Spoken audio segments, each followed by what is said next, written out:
All right, guys, we got a Mazda CX5. I'm going to show you guys how to remove this light and change some bulbs in there. So you do have a reverse bulb, you do have a turn signal, and a brake bulb all in here. So what we're going to do is, let's pop this guy open. And we're going to pay attention to a few things. Okay, first of all, we're going to pop this guy open right here. I'm going to go get a flathead screwdriver. And what we're going to do is, we're going to pop this retainer and we're going to have access to the bolts. So what we're going to do here is we're going to pop this open from right here. Very simple. You have two flathead screwdrivers in there, and we're going to remove those next. All right, so let's come a little bit closer. You got this little guy right here.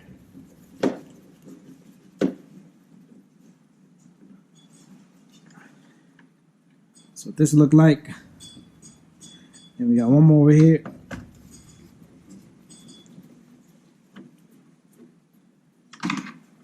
And the whole assembly is going to come out. But you do need to pull it towards back. You can't yank it this way, okay? You do need to pull it outwards. And I'm going to show you the little retainer on this side. And I'm going to show you some bulbs back here. So you see this little guy right here? This clips onto this, okay? So that's why I said pull it backward, okay?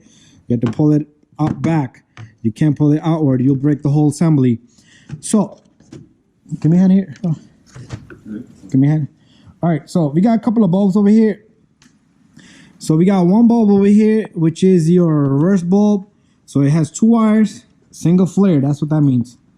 So let's turn this counterclockwise. Can you hold it hard for me? So it doesn't move. Okay, that thing is jammed in. I'm gonna get a plier, needle nose, and that should just yank it off. Needle nose, and you turn it counterclockwise. If you can manage to do it by your hand, good. Okay, and then this should just come out. What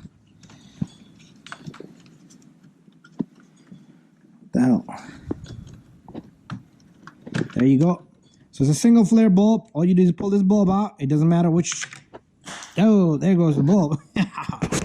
All right, so we got a single flare bulb, 7440. Like I said, you can put it this way, that way, doesn't matter. And this thing just clicks right on. It's usually difficult with one hand, but that's what I'm holding camera with the other one. And it will click right in. Just like that. And then what you want to do is, let me just double check. There you go. We're going to put this guy back in. So you just need to find the correct spot.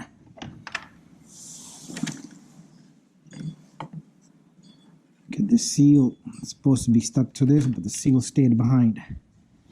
Okay, so let's take off the seal. This seal is supposed to sit over here. Okay, it's not supposed to stay behind.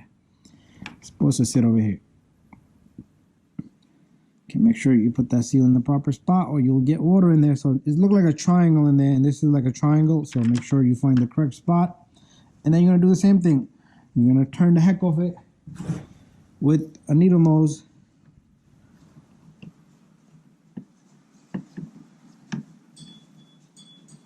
Okay, not getting it. Maybe I'm at the wrong spot. Let me try it right here.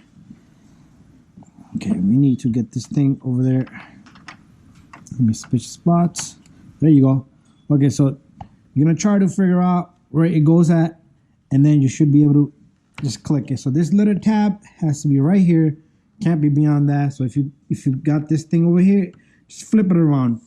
All right, so now one more bulb. We got one more bulb to go. It's down here. It has 3 wires. That means it has a dual flare bulb in there. So when you put on your lights, one bulb is gonna turn on. When you press your brake, another bulb is gonna come on. So again, the rubber seal is giving us a hard time. So make sure you put the rubber seal back in. So what we're gonna do here is same thing. You pull out this bulb just like that one, put this bulb back in, and this bulb is 7443. You take this little guy, same spot, and you turn it in. Bada bing, bada boom. And then now it's time for us to put this back in. So what we're gonna do here is we're gonna align this side And everything just sits there. And after that, we're gonna take one of our screw, second of our screw. Make sure your light sits nice and perfect before you tighten everything up. And I'm gonna try to make this fast because my camera's at like 3% on battery. So make sure your light is all nicely lined. And once you're done with this, you take this little retainer and you clip it on and you're done. That's it. Thank you for watching.